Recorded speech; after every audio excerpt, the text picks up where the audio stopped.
Hello you, it's Dan here. It just occurred to me that there are probably some people who listen to the Danger Club podcast on a Monday. You listen to these episodes, and maybe you think, hey, that's all these guys do. We don't put out any other episodes. But there is a load more. We are a network now. We have got 3 different shows, plus a brand new show that I'm about to announce right now. What's that? New show? Dan, tell us right now. No, I'm not going to, because first I'm going to tell you all the other stuff that's happening on the network this week, because it is stacked. Tomorrow, Tuesday, if you are a £5 and up Patreon subscriber, you're going to get a new episode of Danger Recall, and it's a really good one because we got most of the team in, and we're talking about episode 11 of the Danger Club podcast. It's the show where we go back and we talk about the stories behind the episodes, and episode 11 is the episode that nearly killed me, where Ross nearly killed me dead by being that funny with some improv. It's the episode that asks the question, you want the good stuff? You remember that one? Well, you can tomorrow on patreon.com/dangerclubpodcast. And then on Wednesday, we're going live. We have Dangerous Wednesdays, our Twitch show, where this week we are going to have a special guest on the show, and we are going to be talking about one-shot RPGs. So we're going to be talking about games that you can play in a single afternoon or a single gaming session and still get a good story out of them. I've been looking forward to having this chat for ages. I think it's going to be really, really good fun. That's on twitch.tv/dangerclubpodcast. It's at 6 p.m. here in the UK. That is 1 p.m. over in Eastern Time. It is, I think, 10 a.m. Pacific Time. So you've got to get up early if you're on that side of America, or if you're on the other side of the world, or it doesn't matter, because if you're a Patreon subscriber, you don't have to worry about getting up at any particular time. You don't even have to look at our silly faces. You're just going to get that audio in your podcast feed straight away once that show's finished. You'll get the audio there. You can listen to it however you feel like. Right, announcement time. 4th show, I said. 4th show, I mean, starting this Friday and running every week for 1 month, we are going to be playing the brilliant RPG Come Dice With Me. It is a role-playing game by Kieran Gillen, comic book writer and a game designer, and it is based on the hit British show Come Dine With Me, where people throw dinner parties for each other and score each other, and we are going to be playing it with the Danger Club podcast characters. So if you want to hear what Fulton's house is like, if you want to find out what Shania Rain cooks for a dinner party for her friends, then you are going to want to be there on Fridays to hear this ridiculous new show. It's going to run for 1 month. The first episode will come out this Friday on the main podcast feed. The rest of the episodes are going to be exclusive to our Patreon subscribers for £5 and up. So if you want to hear the rest of those episodes, get on to patreon.com/dangerclubpodcast and get subscribed. Go on, treat yourself for Christmas.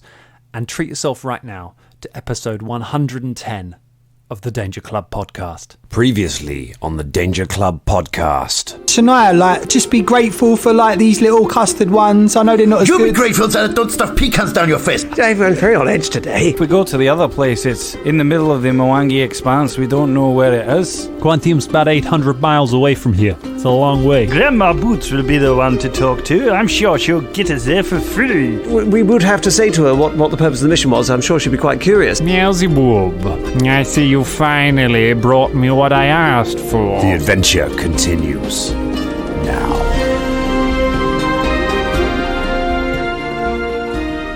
Cool. Splendid. Excellent. Ladies and gentlemen, boys and girls, children of all ages, Danger Club proudly presents to you the most amazing people on all this earth. It is James Lockhart. Hello, I'm very proud to be here. Thanks. It is Scott Wilson-Besgrove. I am proudly here. It is Drummer Bolskill. Very proud to meet you, yes, hi. And Colin Hubbard. Proud to be here, thank you, yes. And introducing the one, the only, the Dungeon Master, Dan Thompson. Proud and powerful. Hello, everyone. Welcome to the Danger Club podcast. What an opening. What an opening. I don't even know what that was. What was that, Ross? I could really don't know, just went with it, you know? I could really see Ross there with one of those upside down mics that come down on a wire, just in the middle of a ring. That'd be great. Oh, that'd be the next one that I'll do. I'll do wrestling intros. Wouldn't it? You'd be great at that. I think you're missing out on a vocation there, Ross. Yeah. I mean, imagine that. Imagine if there was some kind of an industry where you could go in front of people and do funny voices and sort of portray other characters. You would be amazing at that, Ross. You should do that. If only such a thing existed. It doesn't. Not anymore. It's in the dust. Stopped existing. That's why I'm in my kitchen with a light bulb underneath my chin. Those are YouTube can see that at the moment. Actual play podcasting is the last bastion of that kind of performance work. We are Rose on the top of the Titanic as it's going down, telling Leonardo DiCaprio to hold on, but not letting him up on the door. That is where we are. We're like druggies, because this is our drug. Performing is our drug, and this is the only way we can do it at the moment. Is Danger Club is like crack. I mean, remembering back to the before times, I can tell you for a lot of performers, performing was not their drug. Their drugs were definitely drugs. Also, have you done lots of crack, Ross? Is that something that you... No, I'm just imagining what crack is. Then how can you compare it? You're a middle-class fraud! I like the way you did that whole thing, holding a big cup of tea. Very sort of crack. That's very good. Welcome to the crack hour. Oh my god. I had a cough yesterday. I got a cough yesterday and I was just like, oh god, this is it. That's the one. And it's just, and I get because my immune system's trash. As soon as it gets to the winter, I get little coughs all the time and just feel a bit run down all the time. And now it's just like any time you cough more than twice in like 5 minutes, you're like, that's it. I'm dead. Oh, yeah. There we are. There we go. Yeah. That's a couple of times I've had a little sort of crink in my neck and been like, oh god, crink in my neck. But it turns out that's not a symptom, so I just went crink? What? A crink? A crink in the neck is worth 2 in the bush. Are we? Do you have to be ploughed about a crink in your neck? Oh, I wasn't ploughed about that, mate. I tell you what. At least you didn't pull you back on day 1 of lockdown. I was moving some stuff in my room and picked it up, and then immediately was like bedbound for the next 4 days. I'm still am, to be honest. When you say you picked something up and you were bedbound for 4 days, was it your PlayStation controller? No. I just have to still lie in bed now. No. But yeah, I'm walking around like an old man now, just going, my bloody back. My bloody back! What did you pick up, Ross? Just some. It was some comics. In one of them was the Moon comic. So thanks, Dan. Yay! There we go. So you picked up an issue of the Moon comic and did your back. That's amazing. Is this like hidden marketing? Is this what like reality TV does? And they like pretend that they're watching an advert, but actually you're getting the advert through their perception. Dan, did you pay for this content? Is that what's going on? This is the equivalent of in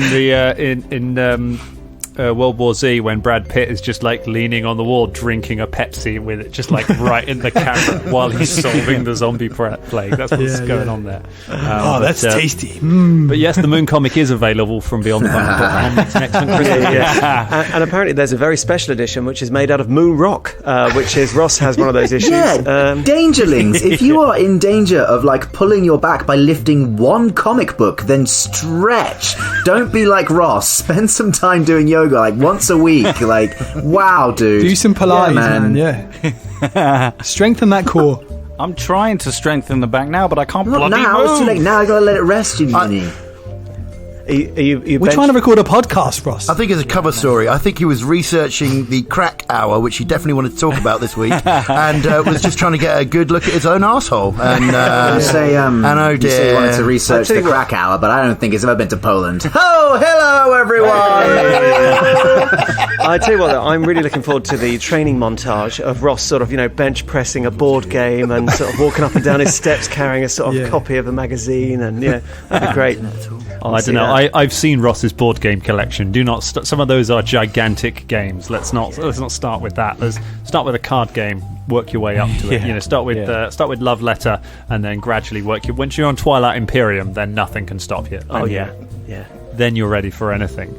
So you guys threw me plenty of curveballs last week when we got into the when we got into the episode, having for so long said, no matter what happens, we are never going to speak to Grandma Boots. It's become the mantra of everyone. We will never go to the Arcanarium. We will never speak to the wizards. We will never do that.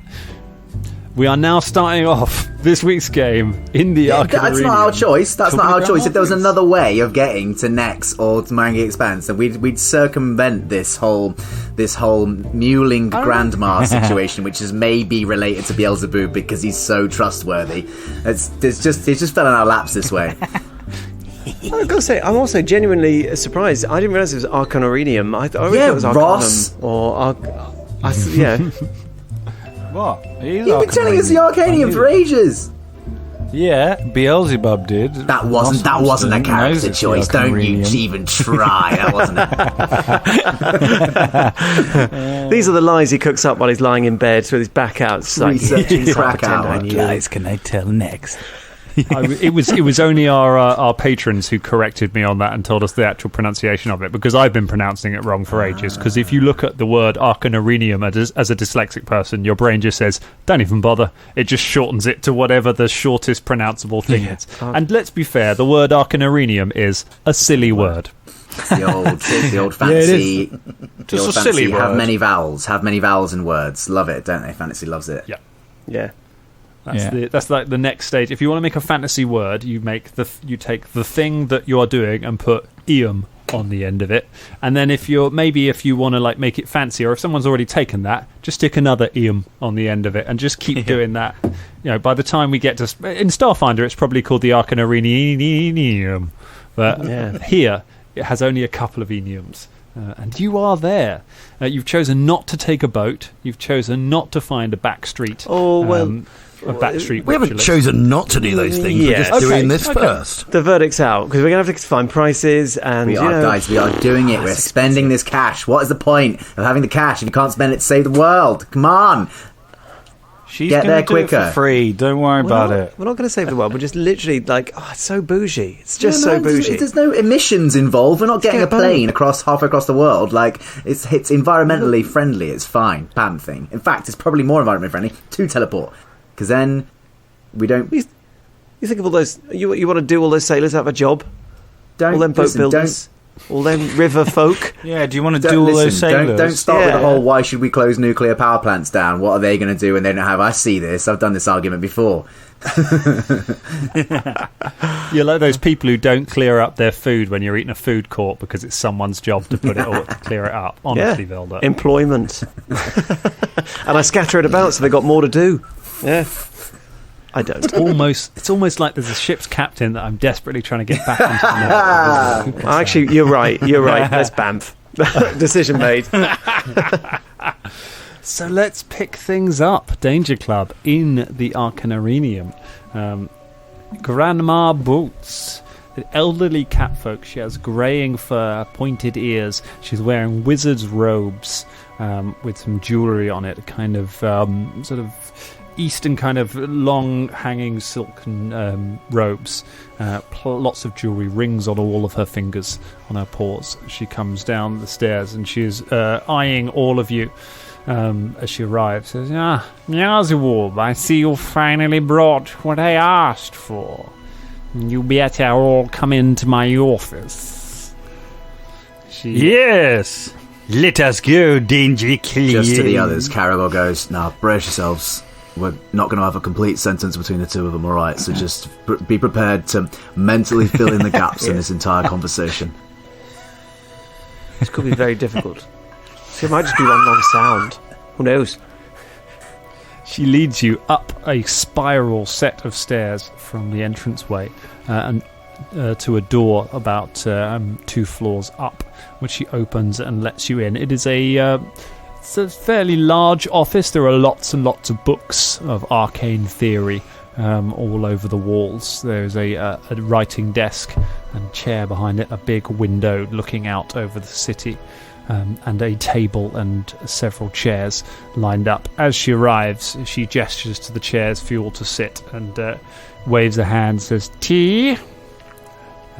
A teapot clambers out from behind one of the shelves, followed by several cups. They make their way to the table. The teapot begins pouring several cups of tea.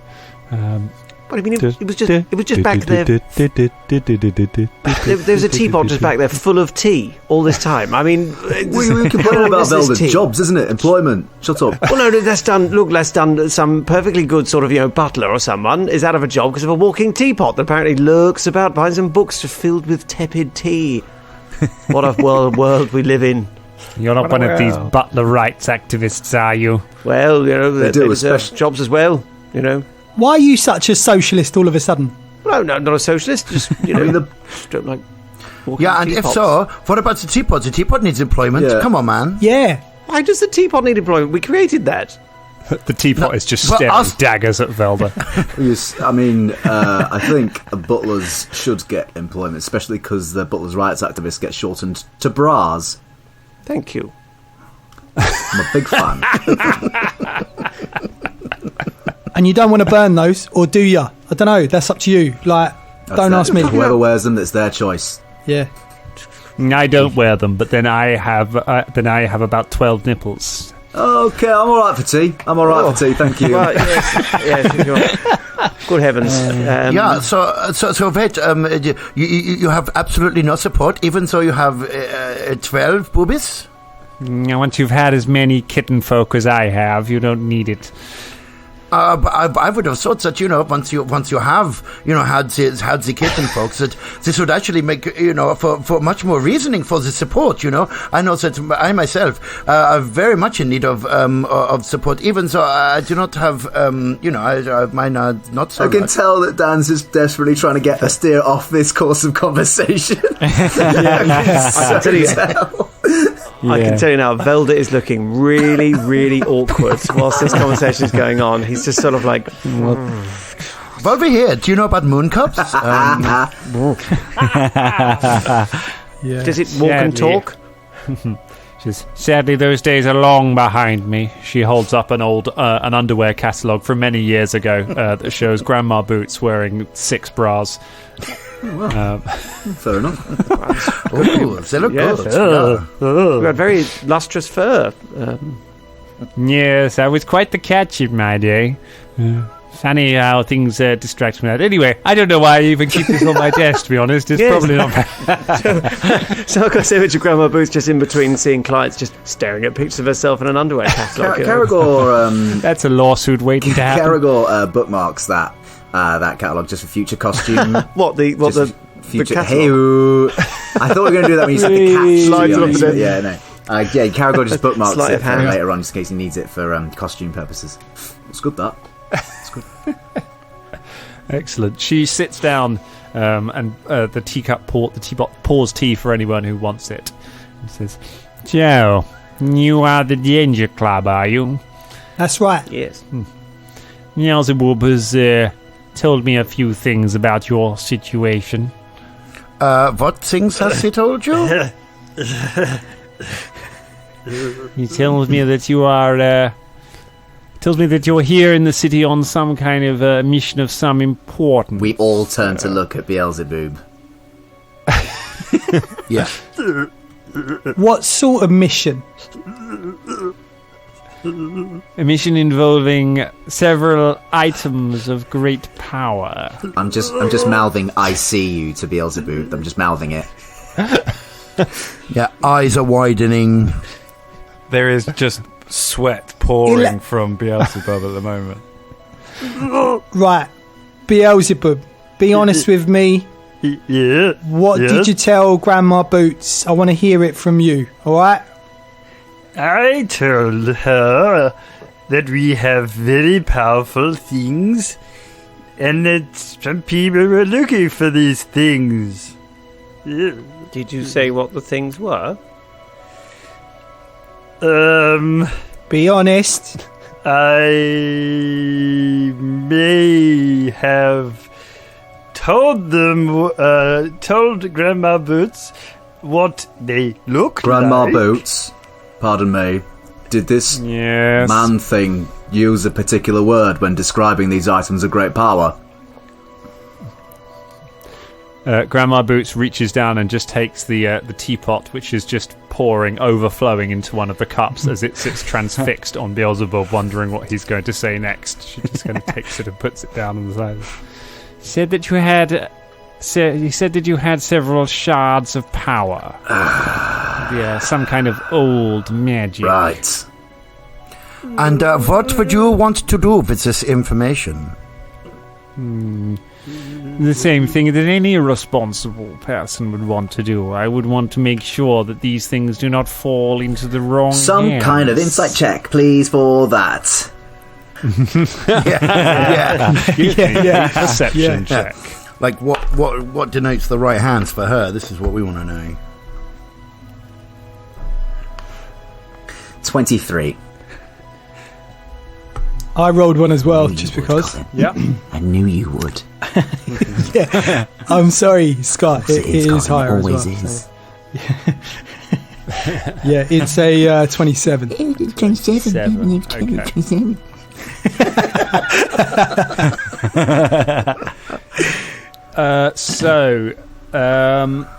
mean, they're both pretty good rollers. They are quite good. Unfortunately, one of them is a success. The other one is not quite. Caragor, it's hard to get a read. It's hard to get a read on her. But Bubba, you notice that while you have been here, her eyes have darted to all of your bags, occasionally, particularly Velda's. Okay, I'm gonna just kind of message. Can I group message? She'll like a WhatsApp chat. She will notice you cast the spell and then whisper into your hands. Oh yeah, she will, wouldn't she? Yeah, okay. You should message your bestest friend Fulton. Yeah, I could do, couldn't I? Really? Come on. What's that going to achieve? What I might just what did you say?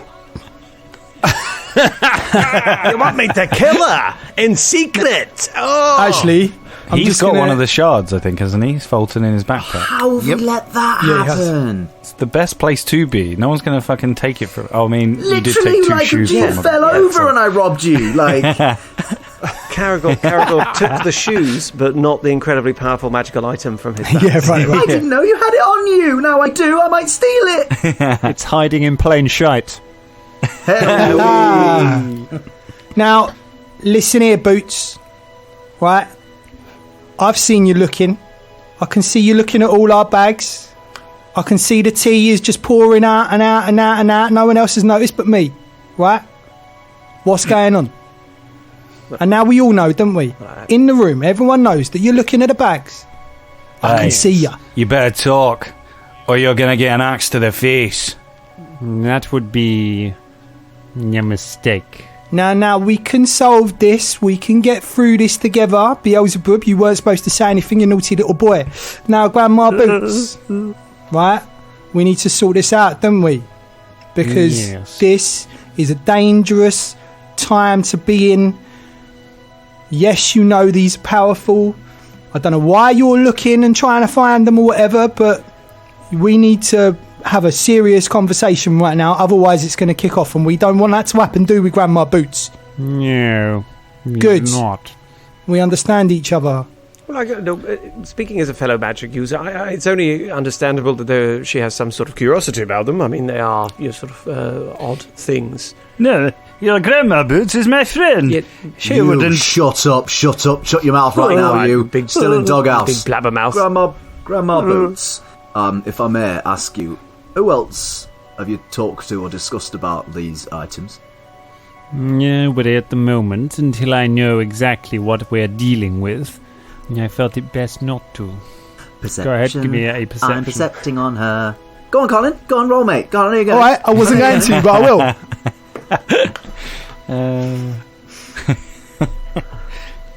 What are you saying? What are you saying? Come on, tell me. 21. 24! Hey, there you go! Yeah. I see things. It's my catchphrase. You don't think she's lying. Okay. Can't be 100%, but you don't think so. If I have to be honest, I'm concerned. Because clearly these are things of great power. whatever it is that you're carrying, it's some kind of powerful magic. And that sort of thing is something best not treated lightly. Yeah. I'm trying to assess if they are safe in your possession. Yeah, Fulton okay. grips his axe and goes, they're definitely safe in mine. No fucker's gonna take this from me. Nobody. Wait, where's Fulton? Where's my shoes gone? Where the shoes Yeah. Right. Well, leaving that aside, we have been the custodians of these objects for quite some time, and as yet they are safe in our possession. And also, we are taking steps to remedy this situation, shall we say? So, your assistance might prove useful. Yes, Glimmer Boots, we require your assistance to go to the Quantium, the capital of Nex, to go to the the library. All right, you do love divulging information, don't you, Beelzebub? No, but we need a powerful magic user like you to transport us there. A destination? I mean, when you hire a boat, you don't tell them why you're going somewhere, do you? You just say you want a boat. Yeah, yes, we need transportation to the capital of Nex. Why do you want to reason go? whatsoever. Why do you want to go to Quantium, Beelzebub? He looks like he literally cannot lie. He goes, Don't shoot ba ba ba shoot ba ba ba ba shoot do boo boo boo boo ba ba ba do do boo boo boo. All right, just hang on. You said my name in all of that. What? Why do you want to know, Grandma? Or should I say Boots? Or should I say Miss Boots? Miss Boots is good. Now, I want to know if you're carrying things that are potentially dangerous and you want to take them to my home city, then I think I have a right to know exactly why it is you want to take them there. Especially since you may be taking them into some kind of peril. Why would we be taking them into some kind of peril? Why do you want to go to Quantium? I assume it's not to visit Beelzebub's family. Well, we might wish have to do to that find money, out actually. more. This is it. We are in search of information, much the same as many other people. What possible information could you hope to be finding in Quantium that you cannot find here in Absalom? That Eyes narrow as she looks at you all. That is as much a mystery to us as it is to you. We need to go to. What? Wait! Sorry. Stop speaking, mate. you better stop speaking. Is this a medically Because diagnosed? it's easier for me. Yeah, it's for some reason he never speaks when you speak, Fulton. It's extraordinary. But is this some sort of medically diagnosed condition that you have that's just divulging information? No, I just want to be your friend, and I thought it was helping you. Did I do? I'm sorry. Well, we'll talk about this later, I suppose. So what'd you say, Miss Boots? Reckon you want to help us get over to Nex? How do you propose to get there? I can give you a shipping schedule if you wish. We were thinking something a little more, and Caragor looks back at the camera and then back to her. Instantaneous. What are you looking at? I don't know, the same thing that Beelzebub was looking at. Just a window, really. A really good window to look in and out of. Instantaneous.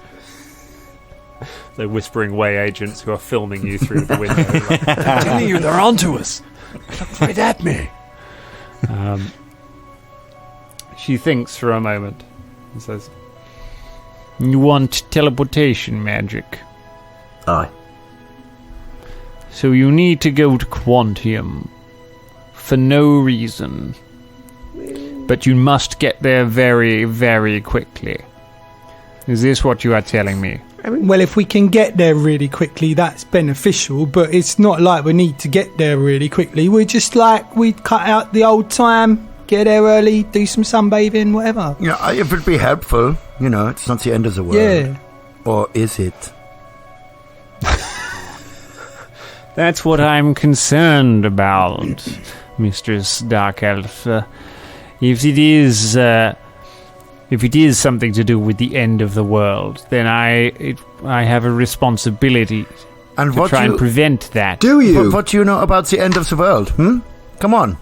Why don't you open up a little bit to us, You know, I thought we had a bond. I thought we were talking, you know. But now you're here, you're dodging questions, you're being evasive, and it feels like you're after our stuff. So why don't you open up to us a little bit? Tell us why why is it your responsibility? Come on. I'd like to... Because I do not know if powerful equipment should be entrusted to children. When she said about my duty to prevent the end of the world, I'd like to read her body language on that, please. Sure. Colin, if you'd like to join me. Why not? Not as good that time. Mine is a 13. 23. Back in the game. She is... she is irritated. She is not happy about the assertions being thrown, and her patience is wearing thin. Please, my friends, you can trust Grandma Boots. She only wants the best. For who? For the world. Trust me, I have known her for a long time. She would not betray me or my family or anyone. All right, Beelzebub, you made a very impassioned point there. Miss Boots. Just feels weird calling you Grandma, I don't know why. We are at an impasse. You know something about us, and we need to know if we can trust you. We need to know if we can trust you, and you want to be reassured that the things we're not carrying them for nefarious ends and we aren't idiots. So, how can we propose an arrangement whereby you prove something to us, you prove the fact that you don't want these things for your own ends, and that we can prove to you that we are not, as you say, children? How can we do this? A test of faith or something. You can tell me why you need to go to Quantium. That might be a start, since you're asking for something extremely powerful. But before we do that, let's have a little bit of honesty from you in... What have you done with your life? Have you been bamfing people around town? Do you research demonology? Are you into some kind of sigil fetishes? I don't know what your magic users get up to. What's the thing that you always do? Who are you? My field of study is divination magic, if that is of interest. I am one of the Archlords of Nex. It is part of one of my duties to see the teachings of Nex restored and protected, the traditions of our old lord upheld in our homeland, and to encourage the study of magic and the protection of magical artifacts here and everywhere on Galarian. Dan, I got a 29 on an Arcana check just to... Have I heard of this? Is this legit? Do I know much about these? If she's telling the truth? About what? About her, what she is and where she comes from, and like that she's the grand, whatever it is that she just said. The Archlord. The Archlords of Nex. Yeah. So the Archlords of Nex are a faction within Nex. They hold themselves up to be the original disciples of the Archwizard Nex. They're traditionalists, so they seek to try and keep things going the way Nex would have had them in their old time. They also have a presence here in Absalom. They were the founders of the Arcanarium. They brought a lot of the magical studies from Garand to Absalom, and they founded the Wizard School here. So they do have a presence here. Right. So it'd be fair to describe them as ultra conservative, then, in their views. They certainly are conservatives. Yeah. Right. With a small c. See, she told you about herself, and now we should tell her why we're going to Nex. We don't necessarily know that the Archlords of Nex have got these things' best interest at heart. It sounds like they would just want to take them. and keep them, put them in a vault, and maybe use them to restore, I don't know, let's say a previously great empire that was destroyed by war with a neighbouring faction made entirely of undead. How does that sound to you, Grandma Boots? I would rather see them locked away and preserved than carted around anywhere dangerous where any madman could get his hands on them. Then we are at an accord, because that is what we would also like to see as well. Out of the two options. It seems you can trust me. The question is, can I trust you? Well, we need to go to the Scrivenbar library to learn of the shards and their power. And she drops her teacup. The teacup hovers before it hits the floor and then sort of sheepishly floats back onto the table and lands there. I mean, I could find a smashing teacup sound effect really easily. that one's going to be difficult, man. Just search for hovering spilt teacup. Tweet us teacup. I'll have to make that one myself. Like. Philippe reaches over and pushes the teacup back off the table. It smashes. But in a very back, homie. In a very obtuse way. So just make sure that reflects in the sound. You want to go where? To the you want to take 2 unknown items of great power to the Scrivenbar. It is the only way we can learn about the powerful shards. There is a price we will have to pay, yes. But if we want to learn about these shards and what they do, and where to keep them from the evils of this world, then we must go to the Scrivenbar library. Yes, it is Abraxas's home. Well, he may be there, and we may have to, do a fight a demon lord, which would be really awkward. But it is the way. She looks across all of us. Quote the Mandalorian. Yeah. So you are fools, then. The price that may be exerted upon you in this Scrivenbar is great. Perhaps greater than any of you have ever paid. Is it greater than 500 gold pieces? Because we've got that. The Scrivenbar will not demand gold from you. Thought so. It's going to be one of them prices, not an actual coin price. Bloody hell. Is that something? Would you give up that which you would never contemplated giving up before for this quest? Is there anything that you would not part with? I can tell you right now that I have parted with more in my lifetime than I care to mention, and I am ready to part with anything in order for the correct thing to happen. So you do not scare me with these words, crone. Aye, I'm the same. I've lost a lot of things. Recently, mainly, but as long as I have my friends with me, that's all that matters. Yeah, I lost like a banjolele once. Yes. And I just left it. Do you know what I mean? I just thought, but I can deal with it. So we can deal with anything, mate. Yes, I can tell you that there's lots that I really don't want to give up. Thanks, Velda. I'm just being honest. I might. Well, hopefully it won't be you that has to fucking choose it. Choosing to take that the right way.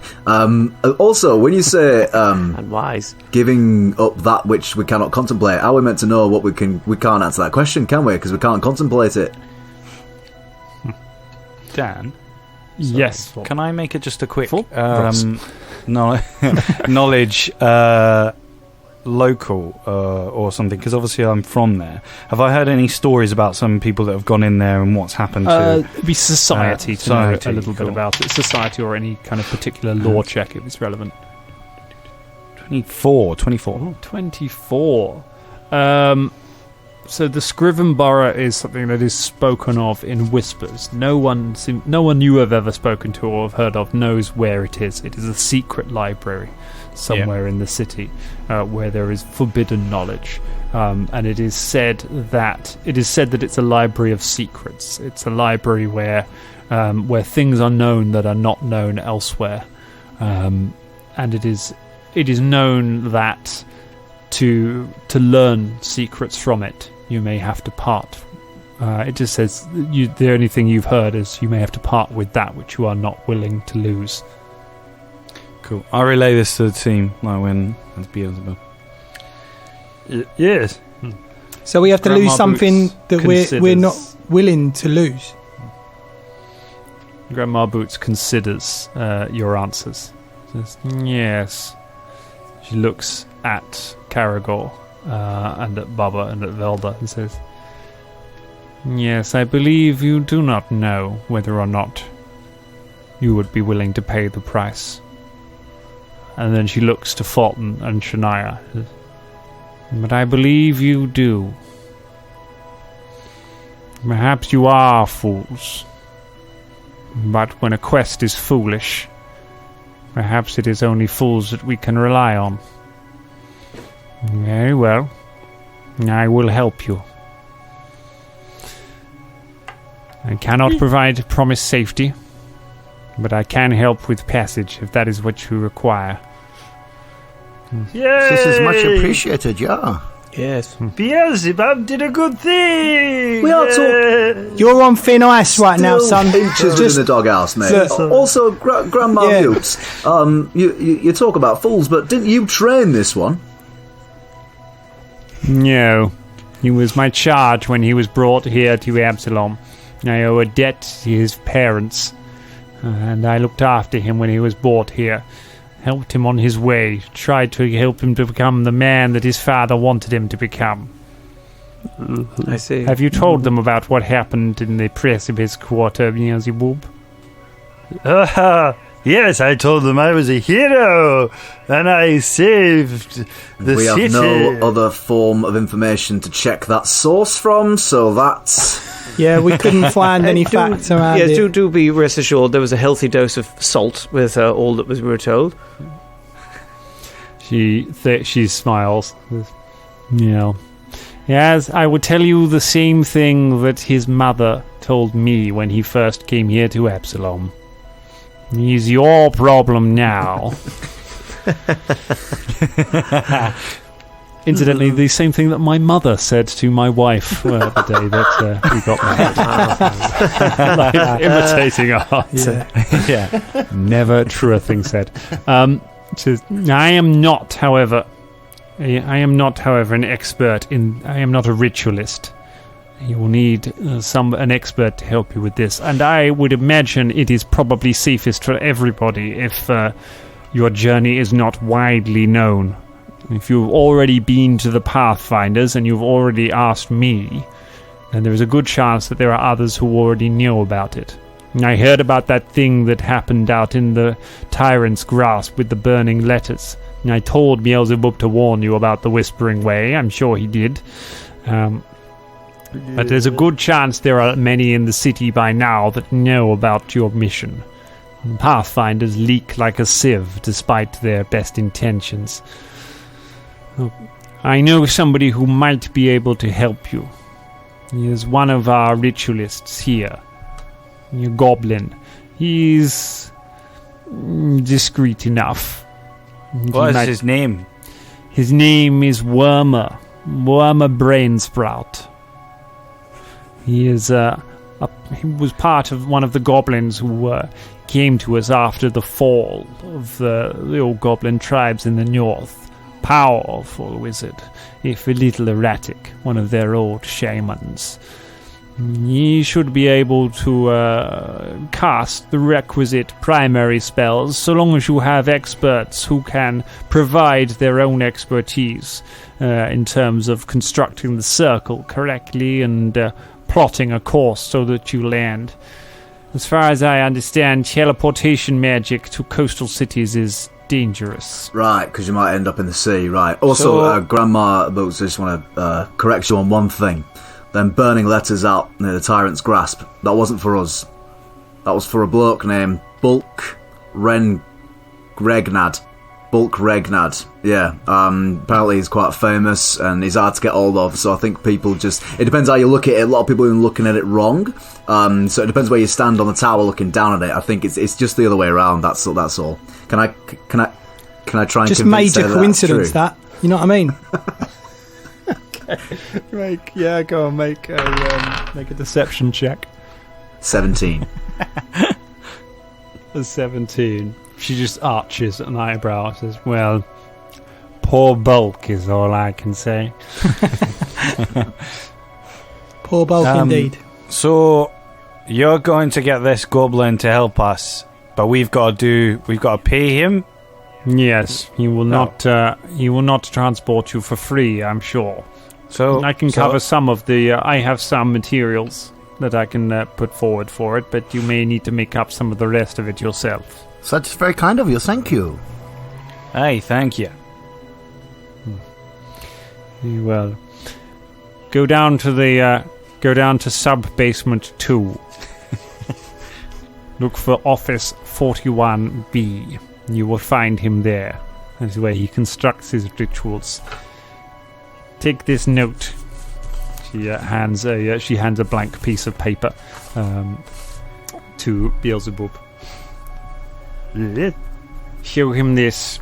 He'll know it's from me. Excellent, Grandma Boots. We will do our best.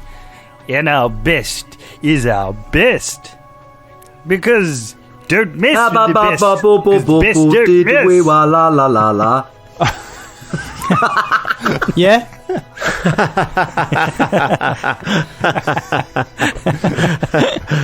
What? Cool, we head out. Yeah, let's go. Yeah, we go. Yeah. Okay. You head out of the office. She bids you goodbye. You head out of the office, and as you leave, she turns and looks at one of the teacups and goes, "What are you looking at?" And then closes the door. You make your way back down the stairs, through the lobby, down a side corridor, down another side corridor, following different signs, asking directions as you go, and down several flights of stairs until you get to the sub-basement. You didn't want us to, because I wrote that down. I didn't want a repeat of the ossuary episode, so I wrote that one down. I'm going to make us repeat that. Sub-office 2. It's all right, guys. I've drawn a map. 41B. You make your way sub-basement to office 41B. There is a small-looking door, which just says Dr. Brainsprout on the door. Knock on the door. Knock on the door. From inside you hear, "Yes, who is it?"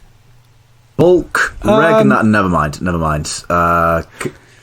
We've been sent down here by Boots, Grandma Boots. There's a Give him a note. Give him a note. He hasn't opened the door We're yet. not in the room yet. The door's shut. There's a scuffling all right, Shania, all right. inside, and a door opens. There is a ragged-looking goblin before you with a huge head. He has a wrinkled face, tiny little beady red eyes, and jagged yellowing teeth. Looking at you, he has long, scraggy black hair sticking out from around his ears, and he's wearing tatty robes with a necklace of animal bones around his neck. He looks up at you and says, "Who are you?" We are on urgent And then I look at Caragor.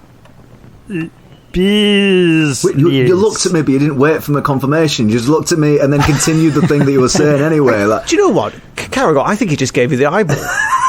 you see me? Did you just eyeball Caragor? Did you see me? No, I mean, I was... No, please take it. He takes the note and gives it a read. Says, "Yeah, Grandma Boots has sent you down, has she?" Yes. So, you want teleportation magic? That's right. If you can help us with this, we must appreciate it. Where do you want to go?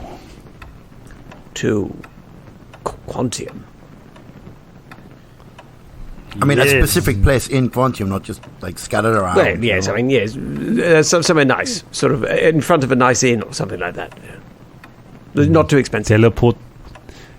He leads you inside his office. It is sort of very dankly lit. It is lit by little candles floating around, and there is a painted circle in some kind of dark liquid in the center of it.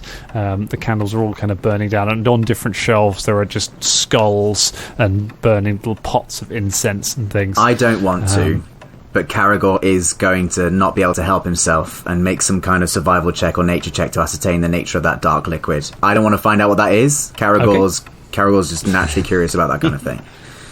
Okay, yeah, give it a survival check. Oh no, don't worry about it. I'm never going to find out anyway. It's 8. Doesn't worry. There we go. I tried. Great. Innocence is bliss. Velda, in a similar sort of vein, is looking at it, but from a sort of a magic kind of perspective, and he got a 25 on an Arcana roll just to sort of divulge what sort of Arcana this is. I know it's, go on. So this is ritual magic. Ritual magic is an offshoot of magic which is cast over a long periods of time, rather than something that is learned and cast directly. It requires multiple participants and is entirely almost its own branch of magic. It still exists within the schools of magic, spells still fall within particular schools.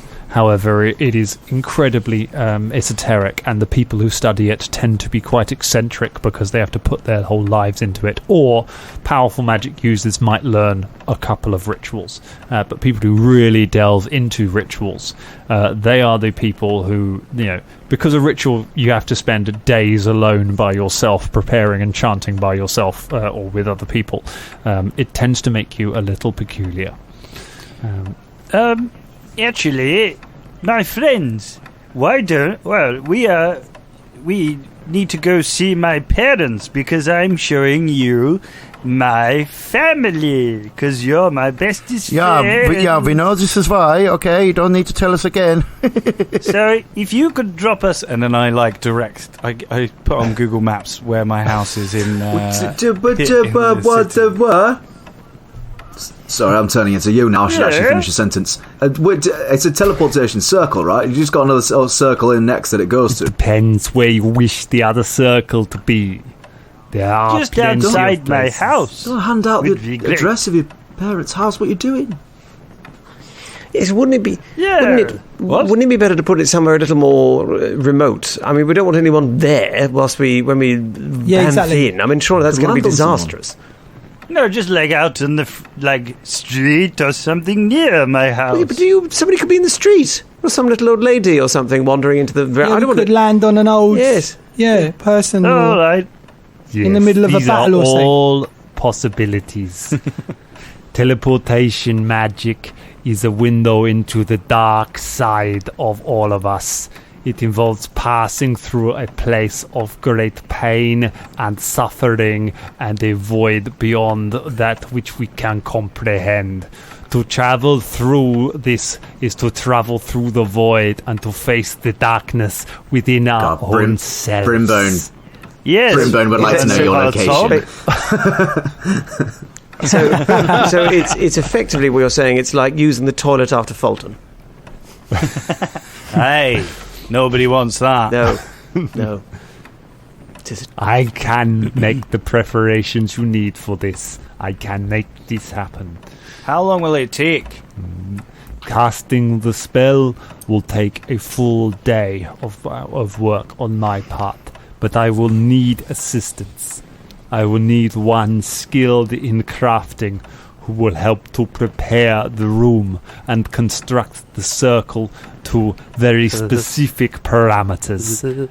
And I will need one skilled in tracking and geography to help plot a successful route and a safe place for the other side of the circle to arrive. That's obviously, clearly, your tracker, you're looking at him. And for the crafter, obviously, we're looking at Velda. Velda is clearly the person you need to craft them things. I'm a bit crafty. I would love to. I craft. Do you craft, chemical Bubba? bomb. Do you craft as well?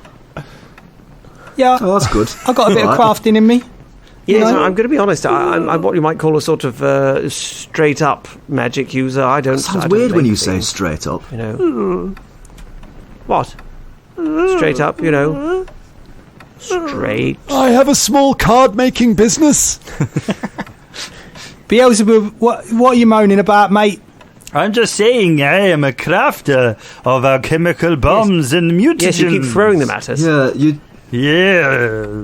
So I will do this with Kerrigan. I mean, if Beelzebub, if you were to put your craftiness in a numerical sense, where would you put it? I would say it is a plus 13.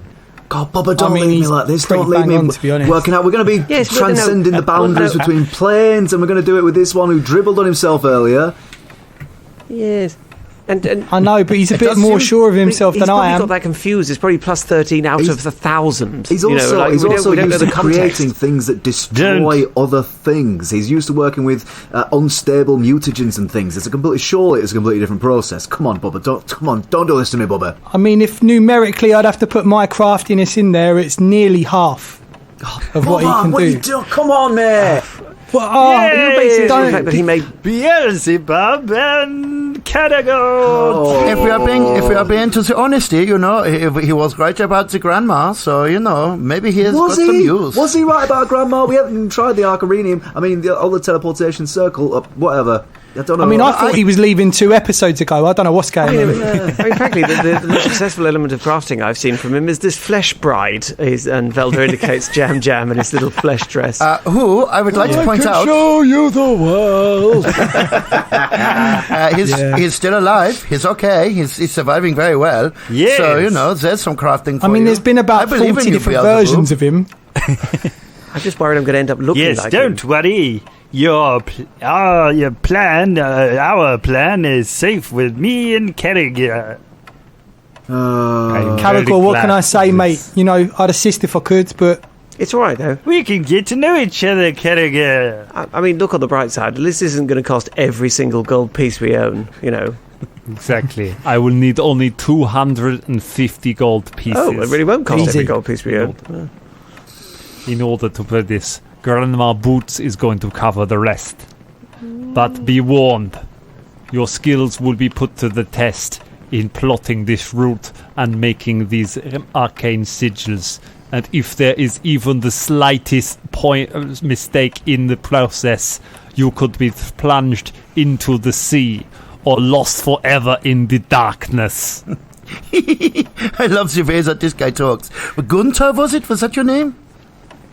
My name is Verma. Verma Brainsprout. Ah, yeah, okay, sorry, Verma. And I would like to see the baby. Oh, sorry, I misread. Sometimes I'm paid in other ways. All right. Don't worry, we'll roll so well. What you talking about rolling things now? You see, that's not even part of crafting, is it? Again, you're breaking things. Literally, moments after we've entrusted our life and well-being to you say that. I mean, what even was that? But can I ask, Mr. Verma, is it possible to have someone around, for assistance, like you say, wouldn't touch anything else that would just provide morale-boosting things, like a bard, like Bubba, so I'm not alone with Beelzebub? You will not... it will take a full day, therefore you will not necessarily be able... Any distractions could put away from it. It is possible that some people could... However, we have a free bar at the upstairs, which is available if the rest of you would wish to wait there while the two who are helping to prepare are with me preparing the ritual. Sounds good, mate. Yeah, let's go get it. It's going to to be a big sacrifice, but I think you're willing to take it. I think first, let's go get wankered before you lot scurry off to bar. All right, hang on. There's surely got to be something me and Beelzebub can maybe take, like in bad, like a potion or something like that that'll boost certain things. We could get you some peanuts from the bar if you'd like. Come on, what are you doing to me? I'll bring you a dwarven ale or something like this. No. He's got to concentrate. No booze for you. No distractions. A bloody potion, a concentrated potion. Come on. A concentrated. Yes. Do you have any I can inspire courage on you for about 6 seconds, and then you go how long away does again. that last? It's like 2 minutes. Well, yeah. It's like a little while. I should be just outside the door so we can hear you. I tell you what, but at least for your first... I've got a bond of bless. Then I'm going to be wankered. Maybe. Well, So what we are using here, we are using ritual magic. The only things that will help you on this is something with a duration of 1 day or longer, because that is the duration of the preparation. So you are going to be spending 24 hours working on this. Unfortunately, Bubba cannot stay awake for that long, just constantly playing music, so that won't affect it. So it is very hard to get bonuses to it. 24 hours with Beelzebub and Carragher. Yes, and don't worry, Carragher. 1, 2, 3, 4, 5, 6, 7.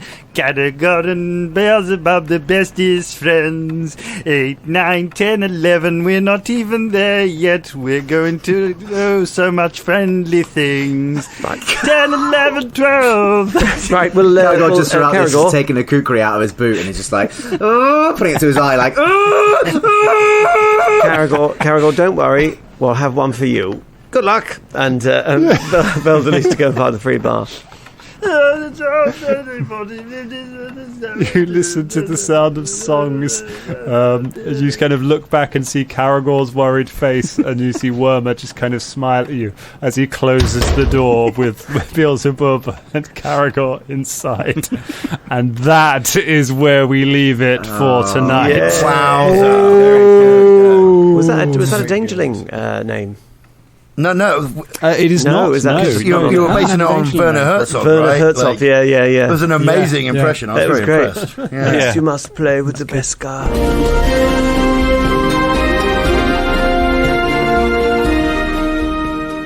This week's episode was made possible by our amazing patrons, specifically our Dangerling of the Week, Matt Letty. Matt, you can do this because you made them. Have yourself a danger point. If you want to get your name on the show, just go to patreon.com/dangerclubpodcast. Thank you, Matt. We'll see you all next week.